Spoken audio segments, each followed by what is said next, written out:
starts at Vashola, CBS this fall. Here's your Buick, sir. Actually, that's my Buick. As the U.S. trade war with China heats up, President Trump meets with world leaders in France and dismisses concerns of an economic impact back home. Our country is doing really well. We have horrible trade deals, and I'm straightening them out. The biggest one by far is China. But British Prime Minister Boris Johnson told the president, we don't like tariffs. But just to register the faint sheep-like note of our view on the trade war, we're in favor of trade peace. President Trump did just the opposite before leaving the U.S. He announced new taxes on Chinese goods in response to their retaliatory tariffs. The stock market plunged. Our guests, White House economic advisor Larry Kudlow and Trump ally South Carolina Senator Lindsey Graham. I still have a lot of confidence in the economy. I'm anxious because it's unpredictable. It's very volatile. And in a new CBS News poll, Americans share their thoughts on the economy, their finances, and whether President Trump gets the credit. Plus, the race for president shrinks as more Democrats call it quits. Let's get this done and win. Thank you. We'll hear from one still holding strong, Minnesota Senator Amy Klobuchar. All that and political analysis of the week up next on Face the Nation.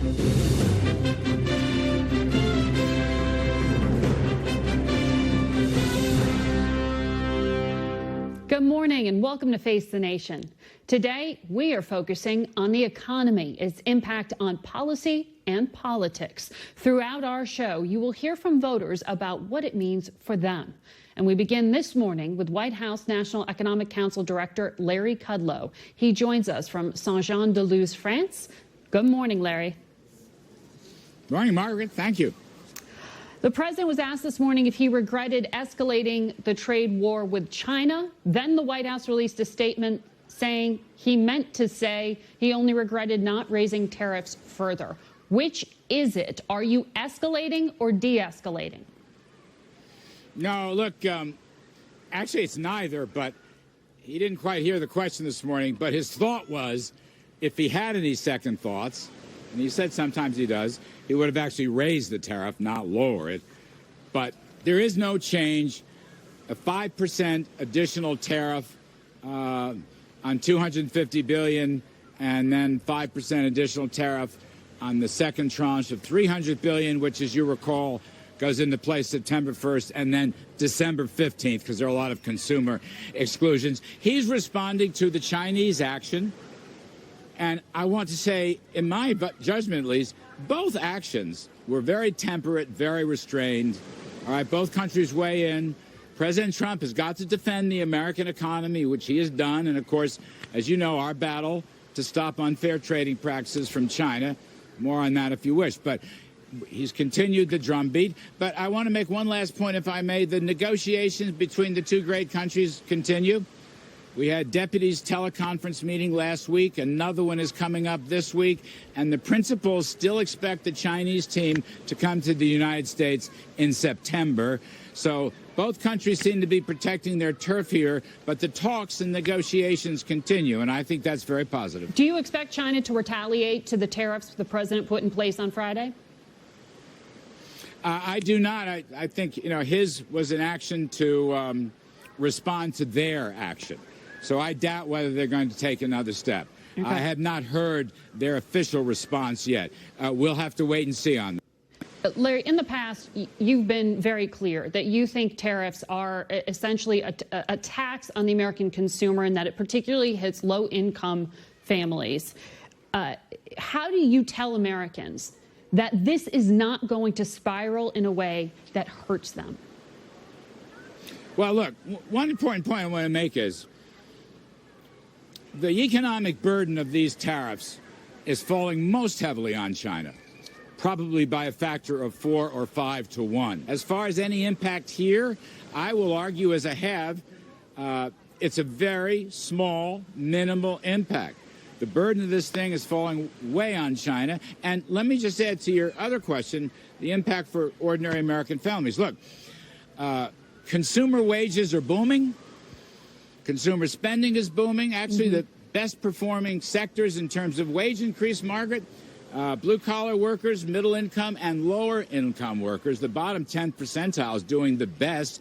And our tax cuts have actually provided at least, I don't know, $2,500, $3,000 less taxes, lower tax liabilities on ordinary average American families. So the net is the tax cuts, in my judgment, far outweigh very small harm regarding the tariffs. And look, the president, again, he has got to defend the American economy. Sure, Chinese but trading Larry, practices and IP theft have done great damage to certain sectors of our economy. Which is the president why, is determined to defend it and change it. Which is why so many people support the idea of getting tough with China, but they're worried that you're actually going to damage American businesses. I'm looking at statements from the Retail Industry Leaders Association just on Friday. Mr. President, we implore you to end this trade war before the damage is irreversible. National Retail Federation, it's impossible for businesses to plan for the future. How and where does this end? Larry, this is the business community saying this. China hasn't agreed to any concessions. Where does this end? Well, look, we're in constant touch with all those business groups. And by the way, they're all sort of saying before something really bad happens, which I think is an implication nothing bad has really happened. I just want to disabuse so much of this recession talk out there. It just ain't so. Right, but businesses, as you know, have to plan for the future, and confidence is a fragile thing. You know that. So businesses are saying they're inhibited here. But at the same time, truly, thousands and thousands of businesses have implored the president to protect them against China's unfair trading practices and their IP theft and their forced technologies of transfers and their high tariffs. They've implored the president to take action. Look, he's the first president in our memory, Margaret, to go after these Chinese practices, which have done so much damage to the American economy and the rest of the world's economy as well. He has to do it. He is going to continue to do it. Lower trade barriers would do great help to our economy, to everybody, large and small companies. We have our tax cut plan, which gave the retailers and so forth great benefits, gave individuals and small business great benefits. And we are looking, as I said earlier last week, there's a tax cut 2.0 study going under my aegis. We're looking at something. It's not immediate. We're not worried about a recession. As you heard, the president said he was pulling back some because he was concerned it could be passed along to the consumer. Do you, though, based on what the president said again today, do you believe that the president does have the authority to block private businesses from investing in China? Well, look, ultimately he does have authority. How would that work? An emergency economic power authority. Well, it was nearly invoked regarding the Mexican border crisis before the Mexicans came to our rescue, and they've done a great job down at the border. Great job. So, in theory, that law exists. But that's not what the president said. He's asking American companies to take a fresh look at, frankly, moving out of China. Going someplace else. That takes years. Preferably coming home to America. It will take years. That is correct. And that's why there's no immediate action here. He just put that out there. Look, I've heard him say this time and time again. A couple of years I've been working here. He said it to individual business. He said it to the big business groups. He's asking them to come home. Come back home to America. We're giving you low taxes and low regulations and an entrepreneurial environment. So, in a sense, this is nothing new. Maybe the way it was phrased was a little tougher than usual, but we come home. Okay. Come home to America. This is the best place to work and live and earn and invest. Okay, so to be clear, the president does not believe he can block private transactions with China. He is not intending to right now. That is not his intention. But that is still something he's thinking about? You know, I don't even want to go down that road. It's like first things first. Let's look straight ahead. All right. Larry Kudlow, always good to talk to you. Thank you, Margaret. Appreciate it.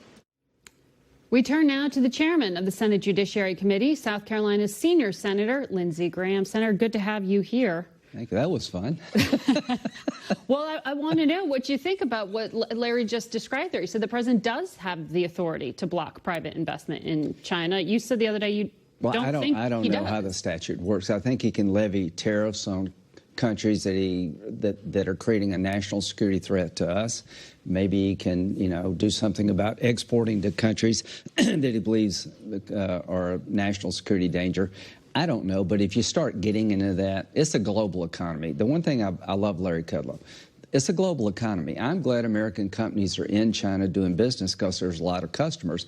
What I don't like is they close off markets to the American business community in China. They're required to have a Chinese business partner when you do business in China, and they steal all of your stuff. Every Democrat and every Republican of note has said China cheats. The Democrats for years have been claiming that China should be stood up to. Now Trump is, and we just got to accept the pain that comes with standing up to China. How do you get China to change without creating some pain on them and us? I don't know. How much pain should the people of South Carolina be prepared for? Some. Consumer prices on commodities are going to go up. We're now at that part in the trade war where you feel price increases at Walmart. The president has backed off because he's worried about the Christmas shopping season. I tell you, Mr. President, listen, you got more bullets than they do. They sell us a lot more stuff than we sell them. And the goal is to get them to change their behavior. The Chinese government, the Chinese army, and the Chinese business community are one and the same. They're very mercantile. You don't have these disputes among democracies.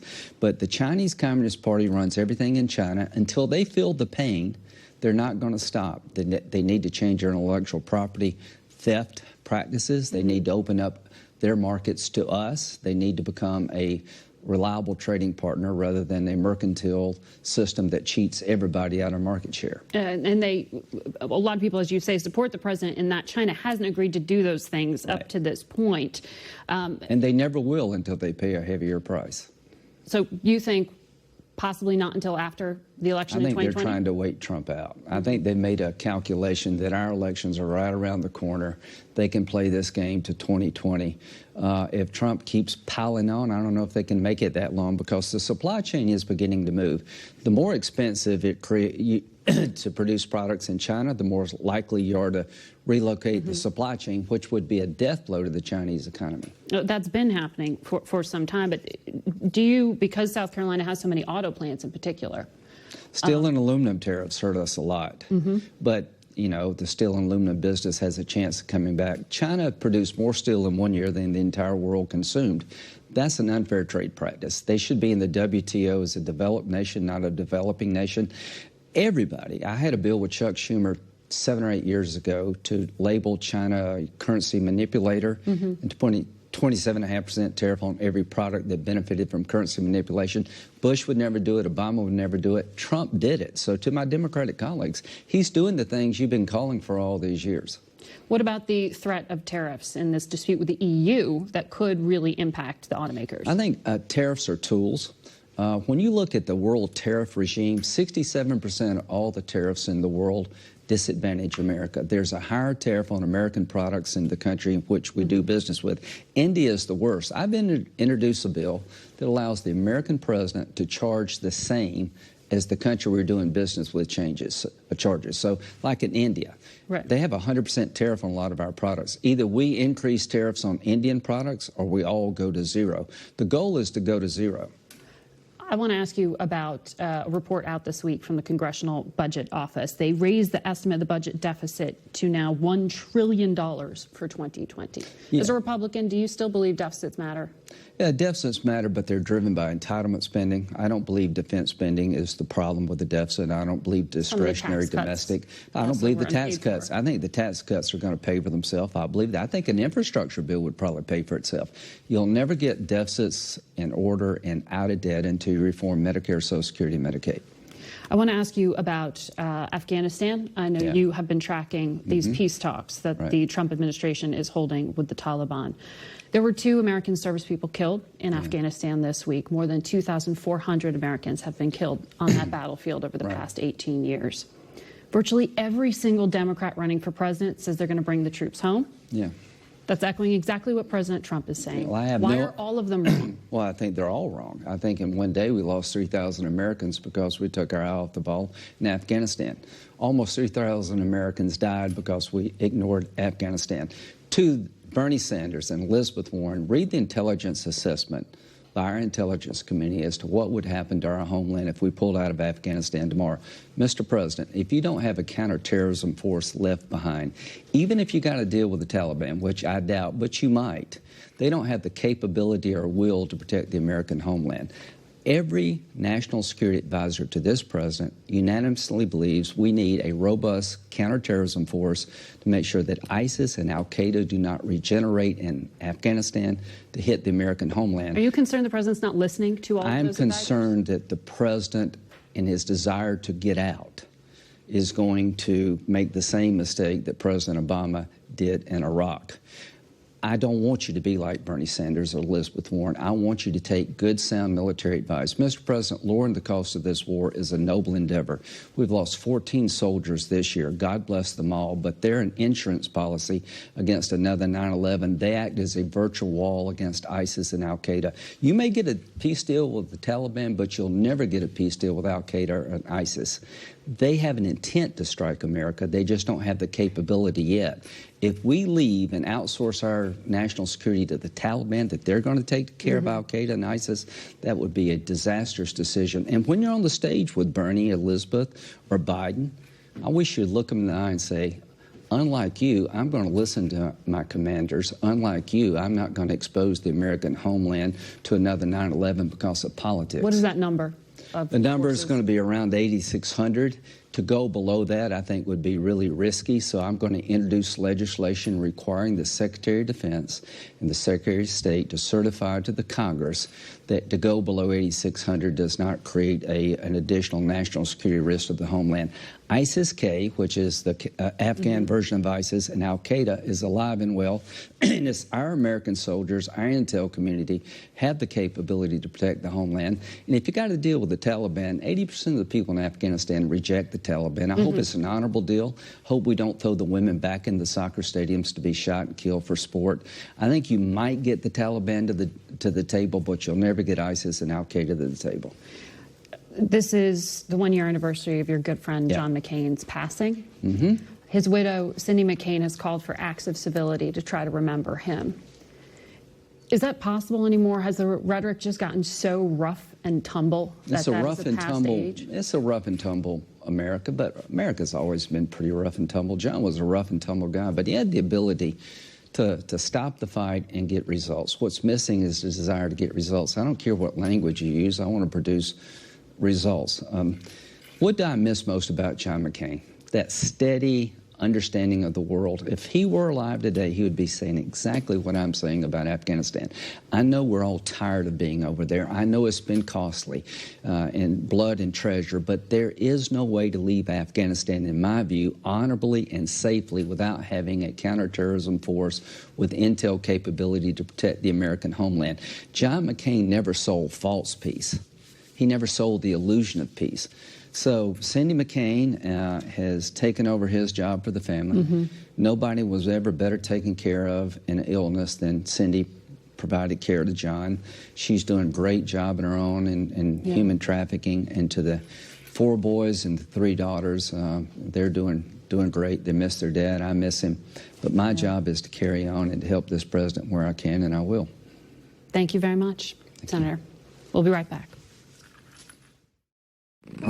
Campaign reporters spoke to this week. Here to unpack more about how the Trump economy is CBS News Director of Elections and Surveys, Anthony Salvanto. He has fresh numbers from a new CBS News poll. Anthony, good to see you here. Thanks. How are Americans feeling after this week? Well, optimism still outweighs pessimism, certainly in people's personal finances, they tell us, but also for the economy as a whole. But then we ask people, okay, specifically, what do you think it is that you can be optimistic or pessimistic about? Because, look, there's so many ways you can measure the economy. Well, the number one thing they told us was the job market. They think that that's in good shape. That gave them reason for optimism. More mixed was when they looked at the stock market. That's a more close balance of optimism and pessimism. Well, about half of Americans own stock. Exactly. So not everybody is affected by it. In fact, it's only about 13% of people that tell us that the stock market affects them a lot. You know, the president often uses that as a measure for the economy. Important to remember that's not always coming through to the kitchen table for everybody. And then on trade policy and on world affairs, both of those things, people tell us they look out and they see more reason for pessimism. So there is a little bit of that mix of pessimism and uncertainty still out there. So on pessimism, are people saying on the trade war that they support what President Trump is doing? Well, a majority of Americans feels that the American consumer will end up paying for these tariffs. And the president gets lower marks on handling trade policy with China than he does for handling the economy overall. But we also talk to people who are specifically involved in agriculture and jobs related to it, and they're more mixed on the help and hurt balance for what this will do. You know, it's interesting, we also asked, is this something that you think you believe will work or something that you hope will work? And that's really split too. So I think it underpins this idea that there's a sense people want something done, although maybe not necessarily specifically this. What happens at the kitchen table? What are the pocketbook issues that have people concerned? Right. When you look at what people are dealing with on a day-to-day basis, they tell us, you really see a split between the confident and the concerned, which is to say there are people who are confident they can pay their housing, pay their daily bills. But then those who are concerned about the same sorts of things, about evenly. Interestingly enough, medical costs and medical bills are the thing that really stood out that people are more concerned about right now. We even talked to about a third of people who told us that they'd passed up seeing a doctor or filling a prescription because of the cost. It's always health care. It's always health care, and it's always that specific element of costs. So that's something that I think going forward we have to watch. So do people hold the president accountable for these concerns, or do they give him credit? Well, the first thing that people want to look at is where they're getting their information about the economy. And that's really different today in this partisan environment. We saw the clip of the woman who was talking about what the media talks about the economy. And there is a sizable number of people who feel that the media makes things about the economy sound worse than they really are. But then again, they think trust factor. There is the trust factor. But then again, there's the president, and a lot of people think he makes things sound better than they really are. All of which is to say, it depends on where you're getting your information. Now, the president's job handling for the economy is still better than what would effectively be his re-elect number, the number of people who say that they probably or definitely vote for him. And that's about where his approval rating is. So there's that. But then also, when you talk about the economy today, you have to talk about partisanship, which is to say, Republicans say they're better off, but the ones who say they aren't better off are still voting for President Trump. Democrats who say they are better off still say they won't vote for President Trump. So anytime the old measures of, it's the economy, stupid, or are you better off today than you were 4 years ago, those things kind of go out the window more and more today. And it's really that partisan lens through which people view even things that might otherwise be seen as objective numbers. So bottom line, it's not as simple as saying if the economy is booming, the president will be reelected. No, it's not. It's that partisan lens that really dominates today, or is a major factor. And that's the thing people should always watch when they talk and the punditry looking forward at this election, that partisan lens really starts to color how people look at economic numbers too. Anthony, thank you very much. Thanks. We'll be right back. We call it the mother standard of care. It's how we bring real hope to our cancer patients, like Viola. When she was diagnosed with breast cancer, her team at CTCA created a personalized care plan that treated her cancer and strengthened her spirit, so Viola could focus on her future, their future. This is how we inspire hope. This is how we heal. Cancer Treatment Centers of America. Appointments available now. Feel the clarity of non-drowsy Claritin and relief from symptoms caused by over 200 indoor and outdoor allergens, like those from Buddy. Because stuff... It's the nation. We are now joined by Minnesota Senator and 2020 Democratic presidential candidate Amy Klobuchar. She joins us from Boston. Good morning to you, Senator. Good morning, Margaret. You've said before on this program that you agree with the premise of challenging China, but you do it with allies and you wouldn't use tariffs. How exactly would you get them to the negotiating table? Well, right now you have complete chaos, Margaret, and you can use tariffs, but not the way this president has been using tariffs. He's been using them like a meat cleaver, or maybe the better word is a tweet cleaver. And when you look at what he's done, just on August 1st, he announced 300 billion goods, more tariffs. Then on August 13th, they reversed it. Then on August 20th, they said they were going to do taxes because of the fears of recession. They were going to reduce taxes, which, of course, would only add more to the debt that he's created. And then the next day, they reversed that. And I think one common adage when you deal with the rest of the world and you want to have credibility for our great country is that you keep your promises and you keep your threats. And what he does is he makes these blustering threats, like kicking all of our companies out of China, that people don't think really he's going to follow through on. So what I would do is go back to the negotiating table with our allies, examine these tariffs. Some of them can come off. Some of them could stay on, and then make sure that we're using trade enforcement. I had my own experience with this to keep Minnesota iron ore mines open because of Chinese steel dumping. And at the end of the Obama administration, we called for and passed some laws, got more enforcement going, and they opened up again. That is not the careful, targeted approach that this president is doing. And as a result, you've got soybeans sitting in bins in Iowa. You've got pork down to its lowest export levels in 9 years. This is starting to hurt everyday Americans because of the chaos that he's created. Democrats are running on this message that the economy isn't working for everyone. But in this latest CBS News poll, we see the majority of people say the economy is good, and they approve of President Trump's handling of it. Are Democrats out of step? We're not out of step, and I just know the people that I talk to. They know the economy is stable, and we've come out of the downturn because of the hard work and resilience of our workers and our businesses. But what a true leader does, there's an old Ojibwe saying that a true leader makes decisions not for this generation, but for 7 generations from now. This president can't keep his decision for 7 minutes from now. What a true leader does is says, what are these challenges? What do I see on the horizon? We know that we've got to do something long-term about this debt, and he just keeps adding to it. We know we have to help people afford things like their pharmaceuticals, and he has done nothing. He's made a bunch of promises. I would take them on. It's this whole constellation of things where it's just too expensive for people to participate in this economy. And then the third thing that we need to do is to simply go back to the negotiating table when it comes to the trade war that he's created, and then make sure that we are doing something about this debt in the long term. And that's why I've opposed so many of his policies. Even if you just took these corporate tax giveaways, what he's done in that last tax bill, you could have so much more money to invest in people's everyday lives and infrastructure. I want to ask you about Afghanistan. As commander-in-chief, you told the New York Times in your first year you would win that country. Senator Lindsey Graham is warning you go to zero. That's reckless. That risks having the country collapse into the hands of terrorists. So how do you balance that?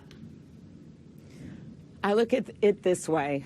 We have people that now are deploying that weren't even born when we got into Afghanistan. So a lot of this is negotiating.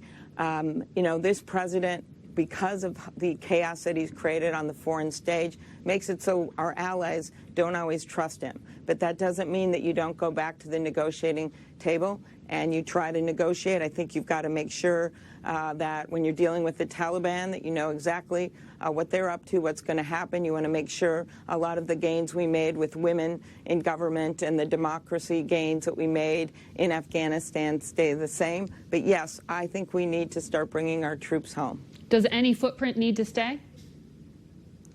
You could always have training footprints and people working there, ready to go if there is a complete upsurge. But I think that you have to make sure that this country can function on their own. And my concern right now is that if this president just keeps going back and forth on this, once again, they'll never step up. That's been the past with Afghanistan. We saw 3 2020 candidates drop out recently. Seth Moulton, one of them, told The Times, "I think it's evident this is now a three-way race between Biden, Warren, and Sanders, and it's a debate about how far left the party should go." Do you feel those same pressures?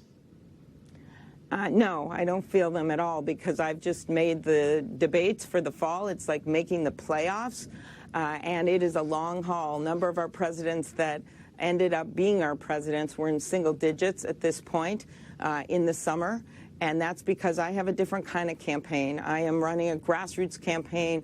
We have great teams in New Hampshire and in Iowa.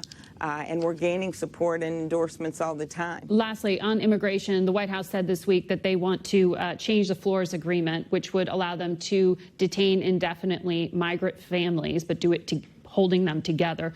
The Obama administration also tried to get out from under the Flores Agreement. Where do you stand on this?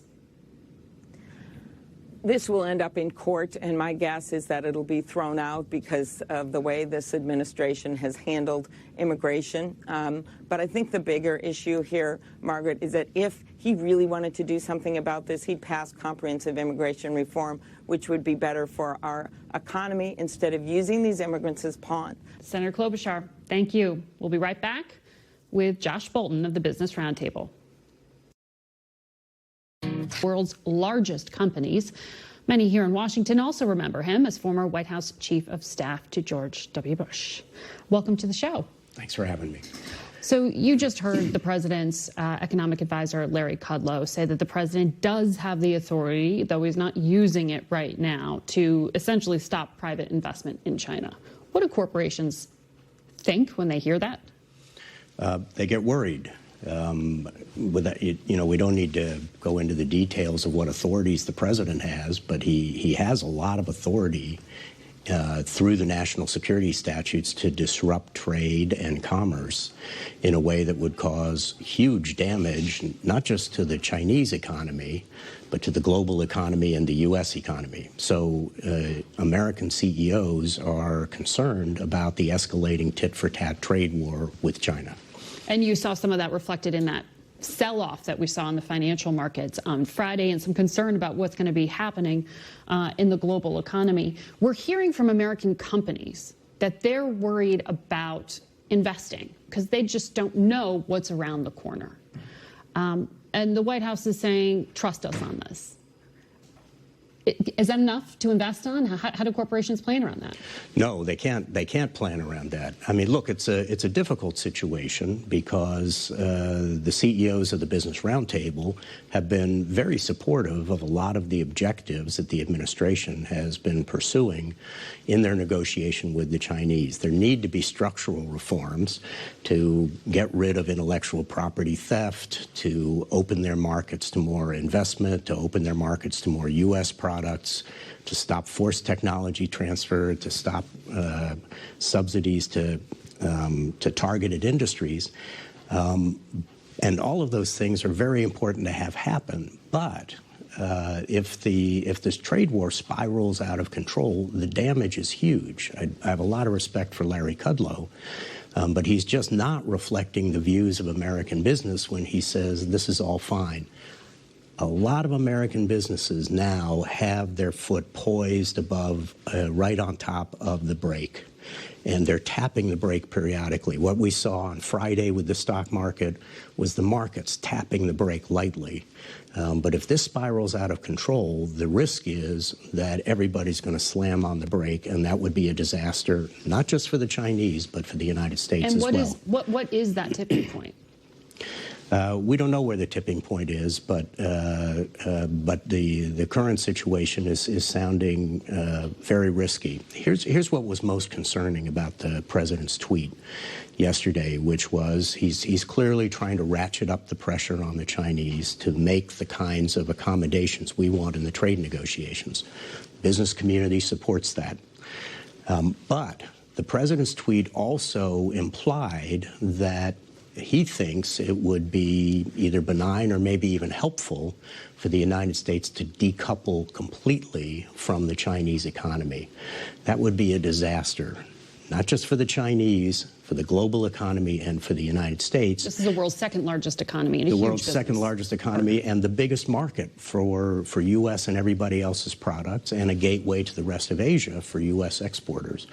So it is not benign and certainly not helpful to contemplate a complete decoupling from the Chinese. We need to resolve the trade situation. And until we do, American businesses' foot is going to be poised over the brake pedal, tapping it periodically and hopefully not slamming on the brakes. You hear support for the premise, not for the tactics, from a lot of Republicans, but you also hear, though, a response in some ways that this is a necessary amount of pain. You also hear out there on the campaign trail a lot of complaints, particularly from Democratic candidates, that corporations have been essentially getting the best of American workers for years. President Trump, when he campaigned, essentially said the same thing. This week, your organization made a change, saying that your sort of premise for the responsibility of corporations is not first to profits and shareholders, but essentially to their employees. Is this a response to these political pressures? No, it's not a response to the political pressures, but it's a recognition of 182 of our CEOs of some of them America's biggest companies that it's the right thing to do. You know, for Margaret, for 20 years, the Business Roundtable has had a policy statement that said the principal purpose of a corporation is to benefit its shareholders. And what those 182 CEOs of the Roundtable did this past week is issued a statement withdrawing that previous policy statement and saying, no, the purpose of a corporation is to serve all of its stakeholders, its customers, its employees, its communities, and its shareholders. And that means higher wages. That means it does in more some, benefits. Absolutely does in some cases. Many of our companies have already raised their minimum wages, and for the first time, the Business Roundtable supports an increase in the minimum wage. But it means taking care of all of your stakeholders, because in the very long run, you can't take care of your shareholders unless you've taken care of your customers, employees, and communities as well. As a Republican, as someone who ran the OMB, do you believe still that deficits matter when you see numbers like you saw this week? Yeah, deficits absolutely matter. Now, they have not so far mattered as much as most economists or budget directors would have predicted, but they definitely do matter.